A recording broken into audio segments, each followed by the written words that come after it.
जय हिंद दोस्तों, आपका एक बार फिर से स्वागत है हमारे YouTube चैनल एटीएस स्टडी पर। आज हम बात करेंगे दर्पण में प्रयुक्त होने वाले सूत्र का निगमन। तो हम देखते हैं कि माना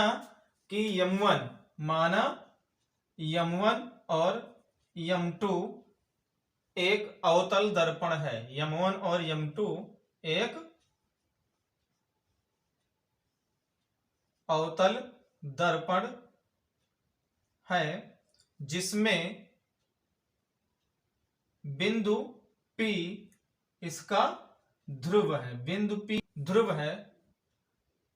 F क्या है? फोकस दूरी है। और C क्या है? वक्रता त्रिज्या है। यहां पर देखेंगे कि यम1 यम2 क्या है? अवतल दर्पण है। P क्या है? ध्रुव है। F क्या है?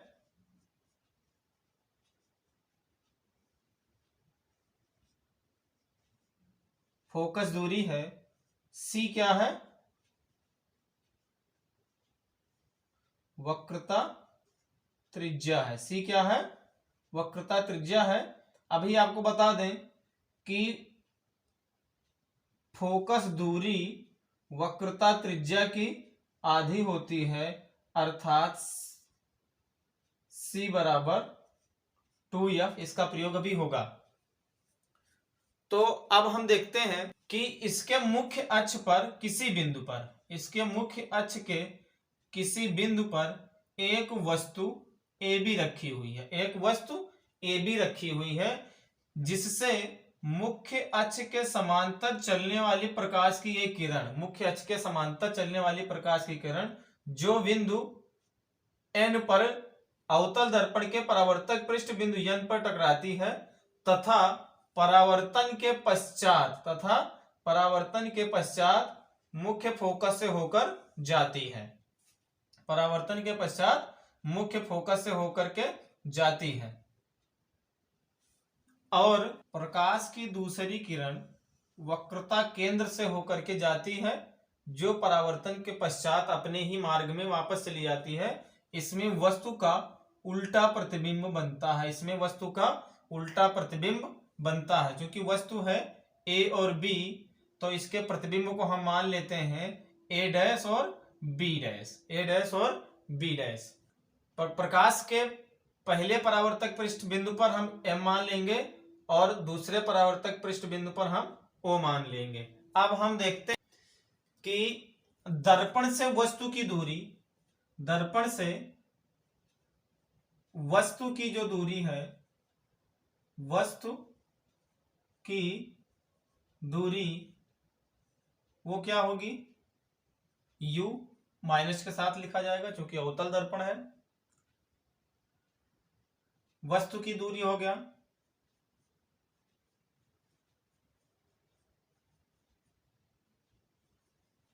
प्रतिबिंब की दूरी माइनस V,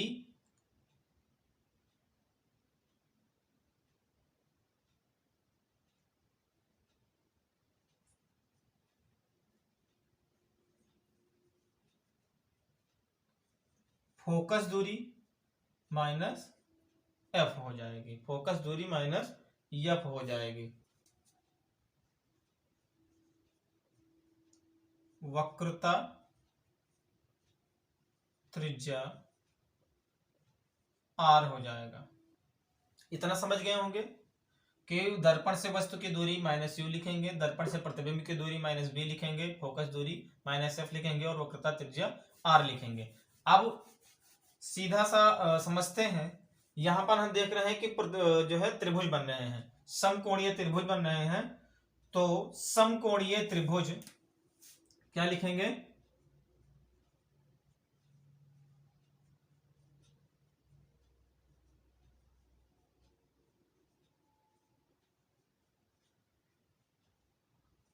समकोणीय त्रिभुज ABC व A dash B dash C में, A dash B dash C में यहां पर क्या है? यहां पर देखिए AB बटा A डैश B डैश बराबर बी सी बटा बी डैश सी, इसको हम मान लेंगे समीकरण नंबर 1। ए बी बटा A dash B dash, B C बटा बी डैश सी, समीकरण 1 हो गया। पुनः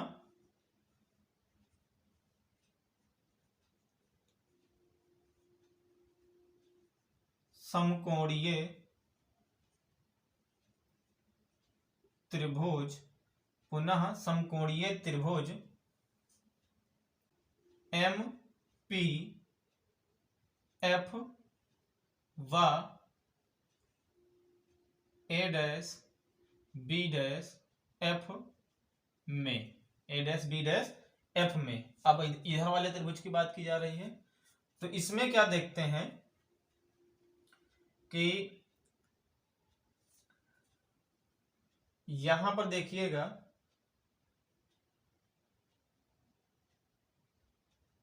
ये आता है, ये बिंदु जो यहां पर बनता है ये ध्रुव के अत्यंत समीप है। ये जो बिंदु है हम इसका कोई नाम दे देते हैं, मान लो ये जड़ है, तो ये जो जड़ बिंदु है ये P के एकदम से समीप है, तो हम इसको मान लेंगे कि एफ जेड बराबर क्या मान लेंगे, एफ पी मान लेंगे। क्यों मान लेंगे, क्योंकि ये लगभग बराबर है। इतना समझ में आया। इसको नहीं बोलना है कि ये जो हम जब यहां पर लंब खींचते हैं तो ये एक त्रिभुज बनता है, ठीक है, लेकिन चूंकि ये दर्पण है और इसके बीच की जो दूरी है बहुत कम है, बहुत ही दोनों बिंदु निकट हैं, इसलिए हम एफ जेड को एफ पी मान सकते हैं। ये जो मान आपका आया है ये थेल्स प्रमेय से आया है। इसी प्रकार हम दूसरा मान त्रिभुज एम जेड एफ व ए डैश बी डैश एफ में, ये समकोणीय त्रिभुज है, फिर से वही थेल्स प्रमेय के द्वारा, तो इसमें हो जाएगा एम जेड बटा ए डैश बी डैश बराबर जेड एफ बटा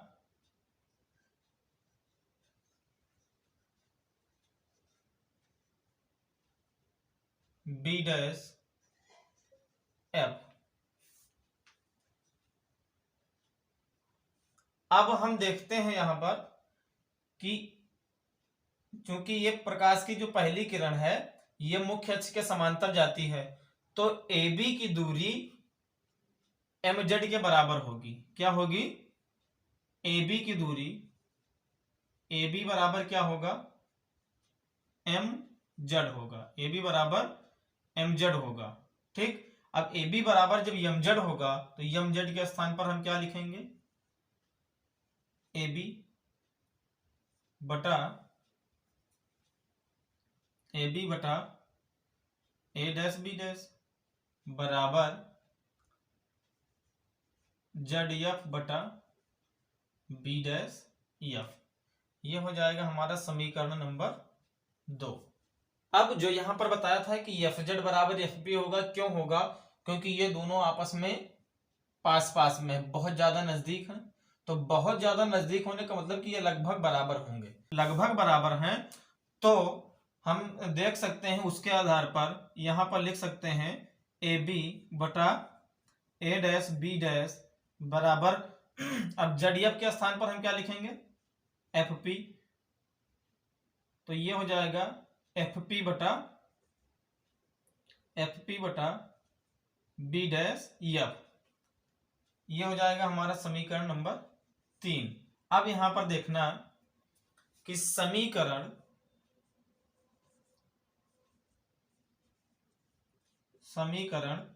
एक व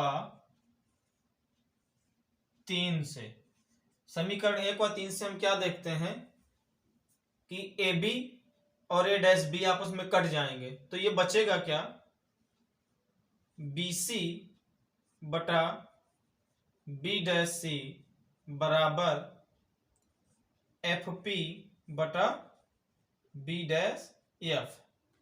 इतना तक किसी को कोई दिक्कत नहीं होनी चाहिए, अगर है तो बताएं।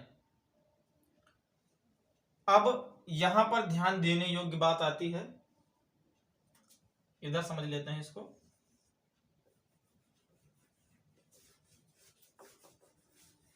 इधर समझिए, जो BC है, BC यानी यहां तक की दूरी, तो BC को निकालने के लिए अगर हम इस पूरी दूरी का प्रयोग करें तो BC के स्थान पर हम लिख सकते हैं PB माइनस PC। क्या लिख सकते हैं? PB माइनस PC, यानी कि इस पूरी दूरी में से अगर हम PC माइनस कर दें तो क्या बचेगा? BC बचेगा, ठीक है, बटा B dash C, B dash C यानी इतनी दूरी, तो इसको हम मान लेंगे PC। क्या मान लेंगे? PC माइनस PB डैश, ठीक है।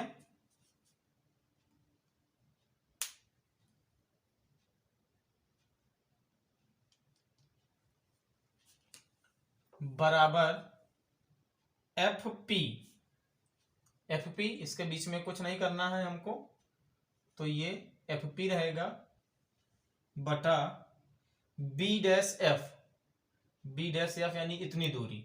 तो इसके लिए हम क्या करेंगे? PB डैश करेंगे। क्या करेंगे?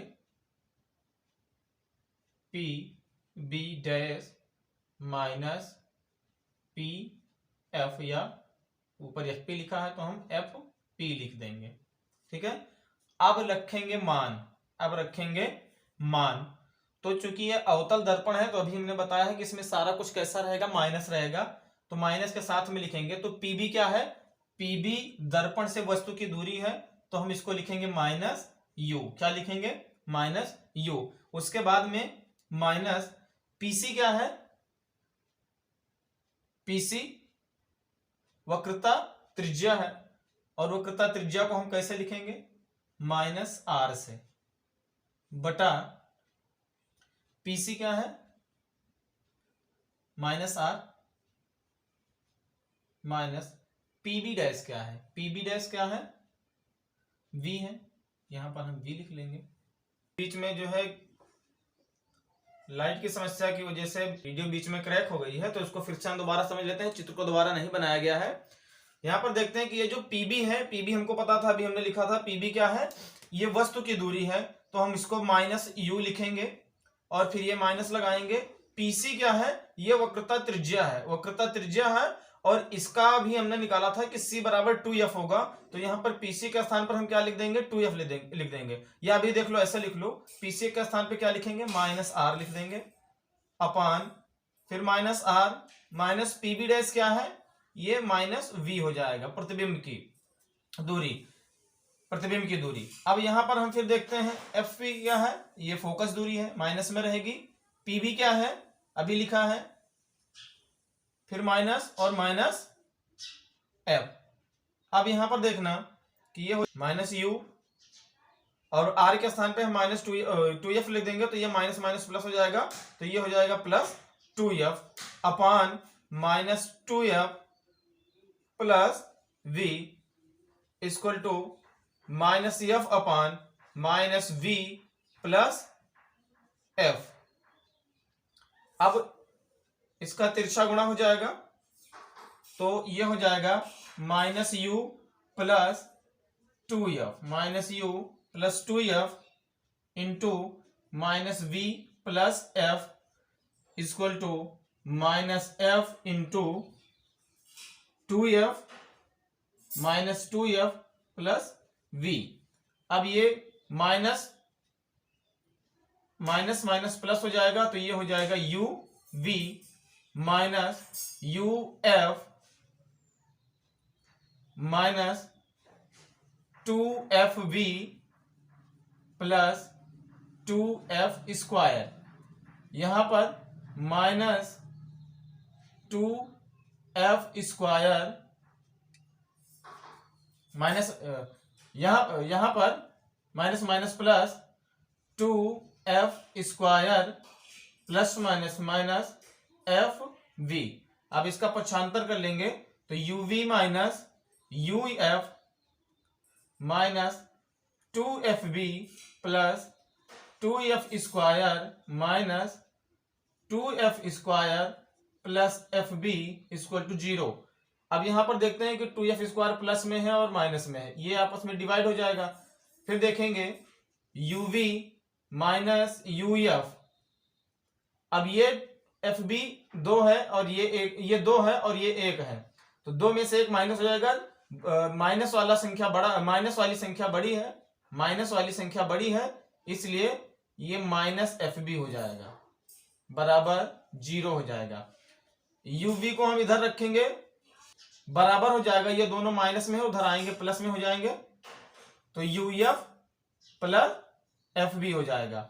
अब हम क्या करेंगे, इनके तीनों राशियों यानी कि u v f से क्या करेंगे, भाग करेंगे। क्या करेंगे, भाग। u v f से भाग करने पर, भाग किया तब क्या हुआ, uv बटा uvf equal to uf upon uvf plus fb upon uvf।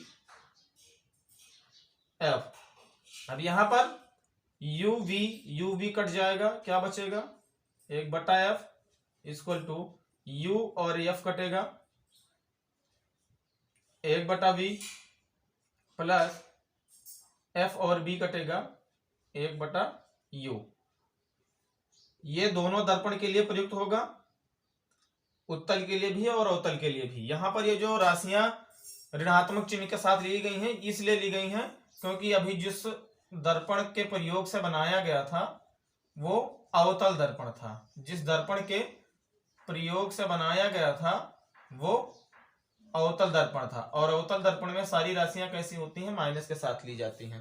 तो ये आपके दर्पण का सूत्र था, ये संभव इस बार पेपर में आ सकता है। इसकी विधिवत तैयारी कीजिएगा आप लोग और आराम से जाके पेपर दीजिएगा। इसका मान के चलिए कि 80% चांस है इस बार आने का। अगली वीडियो में हम लेंस के सूत्र का निगमन लेकर के आएंगे, तब तक के लिए जय।